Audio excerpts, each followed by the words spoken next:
Hi friends, ಜನವರಿ ತಿಂಗಳ ಯುವನಿಧಿ ಯೋಜನೆಯ self declaration ಪ್ರಾರಂಭ ಆಗಿದೆ.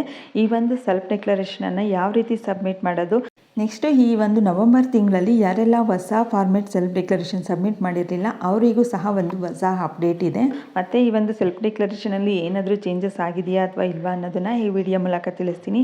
ಹಾಗೆ ಇನ್ನೂ ಯಾರಿಗೆಲ್ಲ ಅಮೌಂಟ್ ಬಂದಿಲ್ಲ ಅಥವಾ ಕೆಲವ್ರಿಗೆ 1 ತಿಂಗಳ ಅಮೌಂಟ್ ಬಂದಿದೆ, ಇನ್ನೂ ಕೆಲವ್ರಿಗೆ ಅಮೌಂಟೇ ಬಂದಿಲ್ಲ ಅಂಥವರಿಗೆಲ್ಲ ಯಾವಾಗ ಅಮೌಂಟ್ ಬರುತ್ತೆ.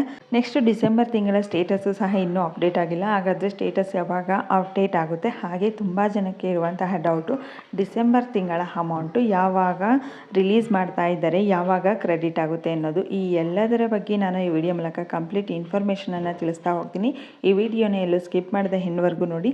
ಹಾಗೆ ಯಾರಾದರೂ ಇದೇ ಫಸ್ಟು ನನ್ನ ಚಾನಲನ್ನು ನೋಡ್ತಾ ಇದ್ದೀರಾ ಅಂದರೆ ಈಗಲೇ ಸಬ್ಸ್ಕ್ರೈಬ್ ಮಾಡಿ, ವಿಡಿಯೋಗೆ ಒಂದು ಲೈಕ್ ಮಾಡಿ, ವಿಡಿಯೋನ ಆದಷ್ಟು ಬೇರೆಯವರಿಗೂ ಸಹ ಶೇರ್ ಮಾಡಿ. ನಿಮ್ಮೆಲ್ಲರಿಗೂ ಹೊಸ ವರ್ಷದ ಶುಭಾಶಯಗಳು. ಈ ಒಂದು ವರ್ಷದಲ್ಲಿ ನಿಮ್ಮ ಕನಸೆಲ್ಲ ನನಸಾಗಲಿ ಅಂತ ಈ ಒಂದು ವಿಡಿಯೋನ ಸ್ಟಾರ್ಟ್ ಮಾಡೋಣ.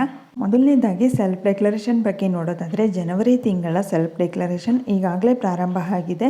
ಹಾಗೆ ನೀವು ಈಗ ಸೆಲ್ಫ್ ಡಿಕ್ಲರೇಷನನ್ನು ಸಬ್ಮಿಟ್ ಮಾಡ್ತೀರಾ ಅಂದರೆ ನಿಮಗೆ ಯಾವುದೇ ಒಂದು ಸರ್ವರ್ ಇಶ್ಯೂ ಇಲ್ಲದೇ ಸೆಲ್ಫ್ ಡಿಕ್ಲರೇಷನ್ನು ಸಬ್ಮಿಟ್ ಆಗುತ್ತೆ. ಮತ್ತು ನೀವು ಮಿಡಲಲ್ಲಿ ಅಥವಾ ಒಂದು 15 ಡೇಸ್ ಆದಮೇಲೆ ಸೆಲ್ಫ್ ಡಿಕ್ಲರೇಷನ್ ಸಬ್ಮಿಟ್ ಮಾಡ್ತೀರಾ ಅಂದರೆ ಆಗ ನಿಮಗೆ ತುಂಬ ಸರ್ವರ್ ಇಶ್ಯೂ ಬರ್ತಾ ಇರುತ್ತೆ. ಯಾಕೆ ಅಂದರೆ ಪ್ರತಿಯೊಬ್ಬರು ಸಹ ಒಂದೇ ಸಲ ಸೆಲ್ಫ್ ಡಿಕ್ಲರೇಷನ್ ಕೊಡೋದಕ್ಕೆ ಹೋದಾಗ ಸರ್ವರ್ ಇಶ್ಯೂ ಕ್ರಿಯೇಟ್ ಆಗುತ್ತೆ. ಹಾಗಾಗಿ ನೀವು ಈ ಒಂದು ಸೆಲ್ಫ್ ಡಿಕ್ಲರೇಷನ್ ಪ್ರಾರಂಭ ಆಗಿದ ತಕ್ಷಣವೇ ಸಬ್ಮಿಟ್ ಮಾಡಿದರೆ ನಿಮಗೆ ಯಾವುದೇ ಸರ್ವರ್ ಇಶ್ಯೂ ಇಲ್ಲದೇ ಸಬ್ಮಿಟ್ ಆಗುತ್ತೆ.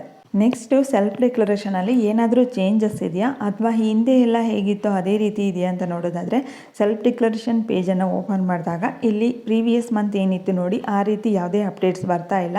ಈಗ ಹಿಂದೆ ಎಲ್ಲ ಹೇಗಿತ್ತೋ ಸೆಲ್ಫ್ ಡಿಕ್ಲರೇಷನ್ನು ಕೇವಲ ನೀವು ನಿಮ್ಮ ಎಜುಕೇಷನ್ ಡೀಟೇಲ್ಸ್ ಏನು ಸಹ ಕೊಡೋಂಗಿಲ್ಲ. ನಿಮ್ಮ ಒಂದು ಆಧಾರ್ ನಂಬರನ್ನು ಎಂಟ್ರಿ ಮಾಡಿ ಅಲ್ಲಿ ಆಧಾರ್ ಡೀಟೇಲ್ಸ್ ಫೆಚ್ ಮಾಡಿದ್ರೆ ಸಾಕು, ನಿಮ್ಮ ಒಂದು ಸೆಲ್ಫ್ ಡಿಕ್ಲರೇಷನ್ನು ಕಂಪ್ಲೀಟ್ ಆಗುತ್ತೆ.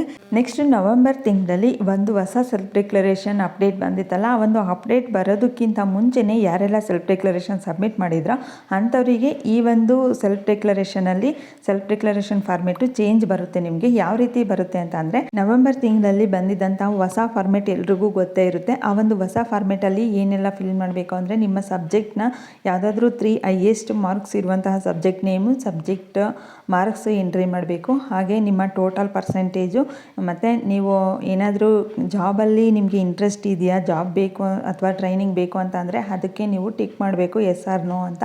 ಈ ಎಲ್ಲ ಇನ್ಫಾರ್ಮೇಷನ್ನು ಮತ್ತು ನೀವು ಈ ಒಂದು ತಿಂಗಳಲ್ಲಿ ಫಿಲ್ ಮಾಡಬೇಕಾಗುತ್ತೆ. ಯಾರು ಫಿಲ್ ಮಾಡಬೇಕು ಅಂದರೆ, ಕಳೆದ ತಿಂಗಳಲ್ಲಿ ಯಾರು ಹೊಸ ಫಾರ್ಮೇಟ್ ಬರೋದಕ್ಕಿಂತ ಮುಂಚೆ ಸೆಲ್ಫ್ ಡಿಕ್ಲರೇಷನ್ ಸಬ್ಮಿಟ್ ಮಾಡಿದ್ರ ಅಂಥವರಿಗೆ ಮಾತ್ರ ಈ ಒಂದು ಫಾರ್ಮೇಟ್ ಮತ್ತೆ ಬರ್ತಾ ಇದೆ. ಈಗಾಗಲೇ ನೀವು ಕಳೆದ ತಿಂಗಳಲ್ಲೇ ಹೊಸ ಫಾರ್ಮೇಟನ್ನು ಸಬ್ಮಿಟ್ ಮಾಡಿದ್ದೀರಾ ಅಂತ ಅಂದರೆ ಈ ತಿಂಗಳಲ್ಲಿ ಅಂಥವರಿಗೆ ಹೊಸ ಫಾರ್ಮೇಟ್ ಬರೋದಿಲ್ಲ.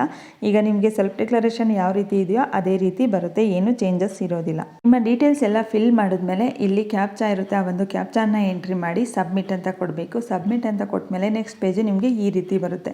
ಇಲ್ಲಿ ತುಂಬ ಜನ ಮಾಡುವಂಥ ತಪ್ಪೇನು ಅಂತ ಅಂದರೆ, ಒಂದು ಸಲ ಸಬ್ಮಿಟ್ ಅಂತ ಕೊಡ್ತೀರಾ, ನೆಕ್ಸ್ಟು ಸೆಲ್ಫ್ ಡಿಕ್ಲರೇಷನ್ ಕಂಪ್ಲೀಟ್ ಆಗಿದೆ ಅಂತ ಹಾಗೆ ಬಿಡ್ತೀರಾ. ಆ ರೀತಿ ಬಿಟ್ರಿ ಅಂತ ಅಂದರೆ ನಿಮಗೆ ಅಮೌಂಟೇ ಬರೋದಿಲ್ಲ. ಇಲ್ಲಿ ಇನ್ನೊಂದು ಸಲ ನಿಮ್ಮ ಡೀಟೇಲ್ಸ್ ಎಲ್ಲ ವೆರಿಫೈ ಮಾಡಿಕೊಂಡು ನೀವು ಕ್ರಾಸ್ ಚೆಕ್ ಮಾಡಿಕೊಂಡು ಏನಾದರೂ ಎಡಿಟ್ ಬೇಕಿದ್ರೆ ಎಡಿಟ್ ಮಾಡಿಕೊಂಡು ಮತ್ತೆ ಸಬ್ಮಿಟ್ ಅಂತ ಕೊಟ್ರಿ ಅಂದರೆ ಆಗ ನಿಮಗೆ ಅಕ್ನಾಲೆಜ್ಮೆಂಟು ಬರುತ್ತೆ. ಈ ಒಂದು ಅಕ್ನಾಲೆಜ್ಮೆಂಟ್ ಬಂದಿದೆ ಅಂದರೆ ಮಾತ್ರ ನಿಮ್ಮ ಸೆಲ್ಫ್ ಡಿಕ್ಲರೇಷನ್ನು ಕಂಪ್ಲೀಟ್ ಆಗಿದೆ ಅಂತ. ಈ ಒಂದು ಅಕ್ನಾಲೆಜ್ಮೆಂಟ್ ಬರಲಿಲ್ಲ ಅಂದರೆ ನಿಮ್ಮ ಸೆಲ್ಫ್ ಡಿಕ್ಲರೇಷನ್ನು ಕಂಪ್ಲೀಟ್ ಆಗಿರೋದಿಲ್ಲ, ಆಗ ನಿಮಗೆ ಅಮೌಂಟು ಸಹ ಬರೋದಿಲ್ಲ. ನೀವು ಅಪ್ಲಿಕೆಂಟ್ಸ್ ಏನಿದ್ದಾರೆ ಅವರು ತುಂಬ ಈ ರೀತಿ ಮಿಸ್ಟೇಕ್ಸನ್ನು ಮಾಡ್ತಾ ಇರ್ತಾರೆ. ಹಾಗಾದರೆ ಯಾರಾದರೂ ನಿಮಗೆ ಗೊತ್ತಿರುವಂಥವ್ರು ಇದ್ದಾರೆ ಅಂತಂದರೆ ಅಂಥವರಿಗೆ ವಿಡಿಯೋನ ತಪ್ಪದೇ ಶೇರ್ ಮಾಡಿ. ಹಾಗೆ ವಿಡಿಯೋನ ಎಲ್ಲೂ ಸ್ಕಿಪ್ ಮಾಡದೆ ಹೆಣ್ವರೆಗೂ ನೋಡಿ. ನೆಕ್ಸ್ಟು ಡಿಸೆಂಬರ್ ತಿಂಗಳ ಸ್ಟೇಟಸ್ಸು ಇನ್ನೂ ಸಹ ಅಪ್ಡೇಟ್ ಆಗಿಲ್ಲ. ಯಾವಾಗ ಅಪ್ಡೇಟ್ ಆಗುತ್ತೆ ಅಂತಂದರೆ ನೆಕ್ಸ್ಟ್ ವೀಕ್ ಒಳಗಡೆ ಡಿಸೆಂಬರ್ ತಿಂಗಳ ಸ್ಟೇಟಸ್ಸು ಅಪ್ಡೇಟ್ ಆಗುತ್ತೆ ಅಂತ ತಿಳಿಸಿದ್ದಾರೆ. ನೆಕ್ಸ್ಟ್ ಬಂದು ಈಗ ತುಂಬ ಜನಕ್ಕೆ ಇರುವಂತಹ ಡೌಟು, ಡಿಸೆಂಬರ್ ತಿಂಗಳ ಅಮೌಂಟು ಯಾವಾಗ ರಿಲೀಸ್ ಮಾಡ್ತಾ ಇದ್ದಾರೆ, ಈಗಾಗಲೇ ರಿಲೀಸ್ ಆಗಿದೆಯಾ ಅಥವಾ ಇಲ್ವಾ ಅಂತ. ಇನ್ನೂ ಡಿಸೆಂಬರ್ ತಿಂಗಳ ಅಮೌಂಟು ರಿಲೀಸ್ ಮಾಡಿಲ್ಲ, ಇನ್ನೊಂದು 15 ಡೇಸ್ ಒಳಗಡೆ ರಿಲೀಸ್ ಮಾಡ್ತೀವಿ ಅಂತ ಈ ಹಿಂದಿನ ತಿಂಗಳೇ ತಿಳಿಸಿದ್ರು. 15 ಡೇಸ್ ಆದಮೇಲೆ ರಿಲೀಸ್ ಮಾಡ್ತಾರೆ, ಆಗ ಪ್ರತಿಯೊಬ್ಬರಿಗೂ ಸಹ ಅಮೌಂಟು ಬರುತ್ತೆ. ಹಾಗೆ ನೆಕ್ಸ್ಟ್ ಇನ್ನೂ ಯಾರಿಗೆಲ್ಲ ಈಗ ನವಂಬರು ಮತ್ತು ಅಕ್ಟೋಬರ್ ತಿಂಗಳ ಅಮೌಂಟ್ ಬಂದಿಲ್ಲ ಅಂಥವರಿಗೆ ಯಾವಾಗ ಕ್ರೆಡಿಟ್ ಆಗುತ್ತೆ. ನೆಕ್ಸ್ಟು ಇನ್ನೂ ಕೆಲವ್ರಿಗೆ ಒಂದೇ ತಿಂಗಳ ಅಮೌಂಟು ಕ್ರೆಡಿಟ್ ಆಗಿದೆ ಅಂತ ತಿಳಿಸ್ತಾ ಇದ್ದೀರಾ. ಹಾಗೆ ಇನ್ನೂ ಕೆಲವ್ರಿಗೆ 3 ತಿಂಗಳ ಅಮೌಂಟು ಸಹ ಬಂದಿಲ್ಲ, ಈ ರೀತಿ ಪೆಂಡಿಂಗ್ ಇದೆ.